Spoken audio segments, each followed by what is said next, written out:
ಕನ್ಯಾ ರಾಶಿಯವರೇ, ಒಂದು ನಿಮಿಷ ನಿಲ್ಲಿ. ಇವತ್ತು ನಾನು ನಿಮ್ಮ ಹತ್ತಿರ ಜ್ಯೋತಿಷ್ಯದ ಬಗ್ಗೆ ಮಾತನಾಡುವುದಿಲ್ಲ, ನಿಮ್ಮ ಒಡೆದ ಹೃದಯದ ಬಗ್ಗೆ ಮಾತನಾಡುತ್ತೇನೆ. ಸ್ವಲ್ಪ ಯೋಚನೆ ಮಾಡಿ. ನೀವು ಹುಟ್ಟಿರೋದು ಕೇವಲ ಬೇರೆಯವರಿಗಾಗಿ ಬದುಕುವುದಕ್ಕೋಸ್ಕರ. ನೀವು ಮೇಣದ ಬತ್ತಿ ಇದ್ದ ಹಾಗೆ ಅಲ್ವಾ? ಜಗತ್ತಿಗೆ ಬೆಳಕು ಕೊಡೋಕೆ ನಿಧಾನವಾಗಿ ನೀವೇ ಕರಗಿ ಹೋಗುತ್ತಿದ್ದೀರಾ. ನಿಮ್ಮ ಬದುಕು ಹೇಗಾಗಿದೆ ಗೊತ್ತಾ? ಯಾರಿಗೆ ನೀವು ಕಷ್ಟ ಕಾಲದಲ್ಲಿ ನಿಮ್ಮ ತುತ್ತು ಅನ್ನವನ್ನು ಬಿಟ್ಟುಕೊಟ್ಟಿರೋ, ಯಾರಿಗೆ ನೀವು ನಿಮ್ಮ ನಿದ್ದೆ ಕೆಟ್ಟು ಸಹಾಯ ಮಾಡಿದ್ದೀರೋ, ಅವರೇ ಇವತ್ತು ಕೆಲಸ ಮುಗಿದ ಮೇಲೆ ನಿಮ್ಮ ಕಡೆ ತಿರುಗಿ ಕೂಡ ನೋಡುತ್ತಿಲ್ಲ. ಮೇಣದ ಬತ್ತಿ ಪೂರ್ತಿ ಕರಗಿದ ಮೇಲೆ ಜನ ಅದನ್ನು ಹೇಗೆ ಬಿಸಾಕುತ್ತಾರೋ ಹಾಗೆ ನಿಮ್ಮನ್ನು ಬಿಸಾಕಿದ್ದಾರೆ. ಇದು ಸಾಲದು ಅಂತ ನೀವು ಪ್ರತಿಯೊಂದು ಕೆಲಸವನ್ನು ಅಚ್ಚುಕಟ್ಟಾಗಿ ಮಾಡ್ತೀರಾ, ಶಿಸ್ತಾಗಿರ್ತೀರಾ. ಆದರೆ ಜನ ಅದಕ್ಕೆ ಬೆಲೆ ಕೊಡುವ ಬದಲು ನಿಮ್ಮಲ್ಲೇ ತಪ್ಪು ಹುಡುಕುತ್ತಾರೆ. ಇವರಿಗೆ ಅಹಂಕಾರ, ಇವರಿಗೆ ಯಾರೂ ಬೇಕಿಲ್ಲ, ಇವರ ಸಹವಾಸವೇ ಬೇಡ ಅಂತ ನಿಮ್ಮ ಮುಖಕ್ಕೆ ಹೊಡೆದ ಹಾಗೆ ಮಾತನಾಡುತ್ತಾರೆ. ಆ ಮಾತುಗಳು ಕೇಳಿದಾಗ ರಾತ್ರಿ ಒಬ್ಬರೇ ಕೂತು ಎಷ್ಟು ಅತ್ತಿದ್ದೀರಾ ಅಂತ ಆ ದೇವರಿಗೆ ಗೊತ್ತು. ನಿಮ್ಮ ದೊಡ್ಡ ಶತ್ರು ಹೊರಗಡೆ ಇಲ್ಲ. ಕನ್ಯಾ ರಾಶಿಯವರೇ, ನಿಮ್ಮ ಶತ್ರು ಇರೋದೇ ನಿಮ್ಮ ಅತಿಯಾದ ಚಿಂತೆ. ಒಂದು ಸಣ್ಣ ವಿಷಯ ಆದರೂ ಸಾಕು, ಅದನ್ನೇ ದಿನಪೂರ್ತಿ ಯೋಚನೆ ಮಾಡಿ ಊಟ ನಿದ್ದೆ ಬಿಟ್ಟು ನಿಮ್ಮ ಆರೋಗ್ಯವನ್ನೇ ಹಾಳು ಮಾಡಿಕೊಂಡಿದ್ದೀರಾ. ಹೊಟ್ಟೆ ನೋವು, ನರಗಳ ದೌರ್ಬಲ್ಯ, ಚರ್ಮದ ಸಮಸ್ಯೆ ಇವೆಲ್ಲ ಕಾಯಿಲೆ ಅಲ್ಲ, ಇದು ನಿಮ್ಮ ಮನಸ್ಸಿನ ಭಾರ. ಆದರೆ ಅಳಬೇಡಿ, ನಿಮ್ಮ ಕಣ್ಣೀರು ಒರೆಸೋಕೆ ಶಿವರಾತ್ರಿ ಬರ್ತಾ ಇದೆ. ಈ ಬಾರಿಯ ಶಿವರಾತ್ರಿ ನಿಮ್ಮ ಪಾಲಿಗೆ ಸಾಮಾನ್ಯ ರಾತ್ರಿ ಅಲ್ಲ, ಇದು ನಿಮ್ಮ ಸಂಜೀವಿನಿ ರಾತ್ರಿ.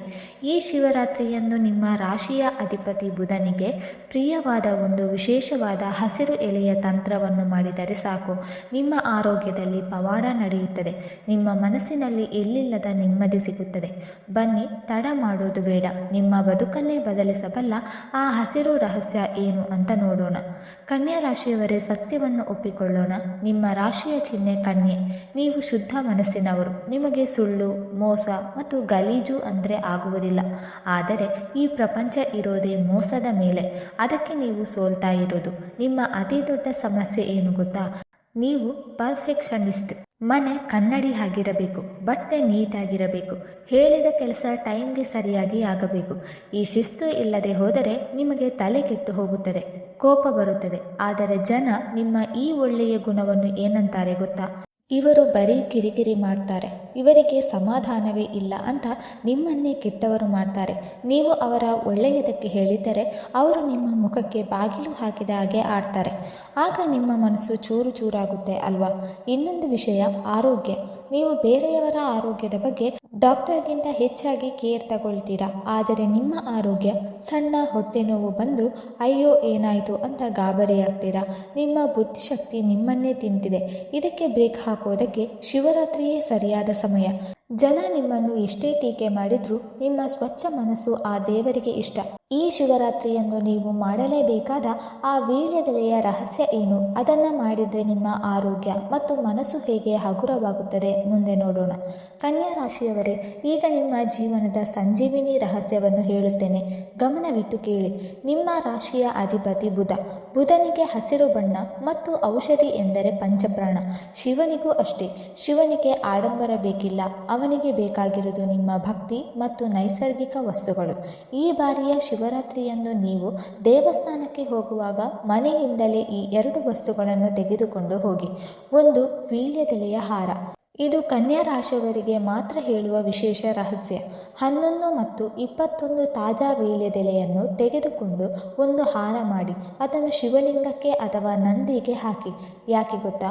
ವೀಳ್ಯದೆಲೆ ಜೀರ್ಣಕ್ರಿಯೆ ಮೊದಲು ನರಗಳಿಗೆ ಸಂಬಂಧಿಸಿದೆ. ಹೀಗೆ ಅರ್ಪಿಸುವಾಗ ಮನಸ್ಸಿನಲ್ಲಿ ಅಂದುಕೊಳ್ಳಿ, ಶಿವನೇ, ನನ್ನ ನರಗಳ ದೌರ್ಬಲ್ಯವನ್ನು ಸರಿಪಡಿಸು, ನನ್ನ ಆರೋಗ್ಯವನ್ನು ಕಾಪಾಡು, ನನ್ನ ಅತಿಯಾದ ಚಿಂತೆಗೆ ಬ್ರೇಕ್ ಹಾಕು. ಇದು ನಿಮ್ಮ ಆರೋಗ್ಯ ಸಮಸ್ಯೆಗಳನ್ನು ತಕ್ಷಣವೇ ತಡೆಗಟ್ಟುತ್ತದೆ. 2 ನೆನೆಸಿದ ಹೆಸರುಕಾಳು. 1 ಹಿಡಿ ಹಸಿರು ಹೆಸರುಕಾಳನ್ನು ಹಿಂದಿನ ರಾತ್ರಿಯೇ ನೀರಿನಲ್ಲಿ ನೆನೆಸಿಡಿ. ಶಿವರಾತ್ರಿಯ ದಿನ ಅದನ್ನು ಶಿವನ ಮುಂದೆ ಇಟ್ಟು ಪೂಜೆ ಮಾಡಿ. ನಂತರ ಅದನ್ನು ಪ್ರಸಾದವಾಗಿ ನೀವೇ ಸೇವಿಸಿ ಅಥವಾ ಹಸುಗಳಿಗೆ ತಿನ್ನಿಸಿ. ಇದು ನಿಮ್ಮ ಬುದ್ಧಿಶಕ್ತಿಯನ್ನು ಚುರುಕು ಮಾಡುತ್ತದೆ ಮತ್ತು ನಿಮ್ಮ ಶತ್ರುಗಳ ಬಾಯಿಗೆ ಬೀಗ ಹಾಕುತ್ತದೆ. ಇದನ್ನು ಮಾಡಿದ ನಂತರ ಏನಾಗುತ್ತದೆ ಗೊತ್ತಾ?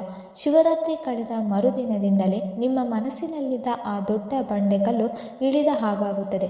ನಿಮಗೆ ಕಾದಿದೆ 3 ದೊಡ್ಡ ಪವಾಡಗಳು. 1. ಆರೋಗ್ಯ ಸುಧಾರಣೆ. ಮುಖ್ಯವಾಗಿ ನಿಮ್ಮ ಆರೋಗ್ಯದಲ್ಲಿ ಚಮತ್ಕಾರ ನಡೆಯುತ್ತದೆ.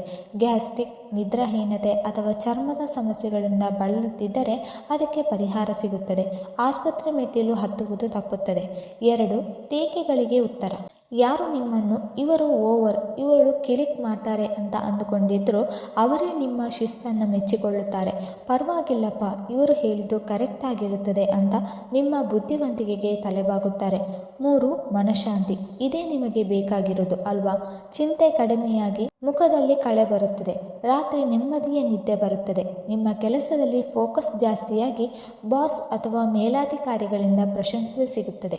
ಕೊನೆಯದಾಗಿ ಕನ್ಯಾ ರಾಶಿಯವರೇ, ಒಂದು ಮಾತು ಹೇಳುತ್ತೇನೆ. ಈ ಜಗತ್ತು ನಡೆಯುತ್ತಿರುವುದೇ ನಿಮ್ಮಂತಹ ಶಿಸ್ತಿನ ಸಿಪಾಯಿಗಳಿಂದ. ಆದರೆ ನೀವು ಚೆನ್ನಾಗಿದ್ದರೆ ಮಾತ್ರ ಜಗತ್ತನ್ನು ತಿದ್ದೋಕೆ ಸಾಧ್ಯ.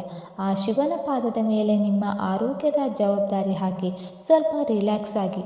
ಪರ್ಫೆಕ್ಷನ್ ಬೇಡ, ನೆಮ್ಮದಿ ಮುಖ್ಯ. ವೀಕ್ಷಕರೇ, ಈ ವಿಡಿಯೋ ನಿಮಗೆ ಇಷ್ಟವಾಗಿದ್ದರೆ ದಯವಿಟ್ಟು ಲೈಕ್ ಮಾಡಿ, ಶೇರ್ ಮಾಡಿ ಮತ್ತು ಓಂ ನಮಃ ಶಿವಾಯ ಎಂದು ಕಮೆಂಟ್ ಮಾಡಿ. ಹಾಗೆ ಮುಂದಿನ ವೀಡಿಯೋಸ್ಗಳಿಗಾಗಿ ನಮ್ಮ ಚಾನಲನ್ನು ಸಬ್ಸ್ಕ್ರೈಬ್ ಮಾಡಿಕೊಳ್ಳಿ.